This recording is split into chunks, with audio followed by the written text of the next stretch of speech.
కాంగ్రెస్ పార్టీనే చెప్పాలి ఆ కుచిత రాజకీయ విధానం చేసి ఉంటే. ఎందుకంటే కేసీఆర్ పరిపాలించింది 10 ఏళ్లే కదా. సుదీర్ఘకాలం పరిపాలించింది ఈయన ఇప్పటి పార్టీ, ఈయన గత పార్టీ. అవును. మరి ఇంతకాలం ఏది ఈ 77 ఏళ్ళు స్వతంత్రం వచ్చి 78 ఏళ్ళు అయిపోయింది. 79 ఏడుకి వస్తున్నాం మనం కదా.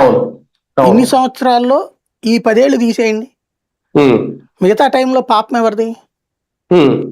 వీళ్ళ నాయకుడు వీళ్ళ మాంగారో ఏదో అవుతాడు కదా, ఆయన జైపాల్ రెడ్డి గారు, ఆయన నేతృత్వంలోని పార్టీనే ఉంది కదా.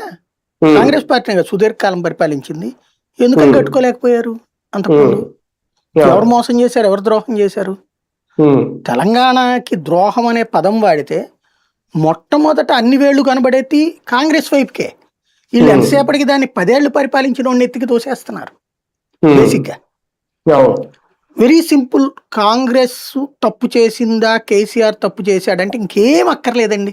ఇవన్నీ ఎవడికి తోచిందాడు రాయొచ్చు, ఎవడికి తోచిందాడు మాట్లాడచ్చు. ఎందుకంటే ఇరిగేషన్ గురించి ఎంతమందికి అవగాహన ఉంది, అసలు హిస్టరీ గురించి ఎంతమందికి తెలిసి చెప్పండి, తెలంగాణ చరిత్ర ఎంతమందికి తెలుసు?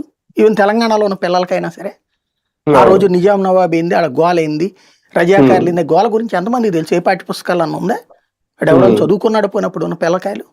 ఎవరికి తెలియదు కదా. ఇక నిధుల దోపిడీ, నీళ్ళ దోపిడీ అన్నీ ఎవరికి తెలుస్తుంది? తెలిసిన తరం ఏది?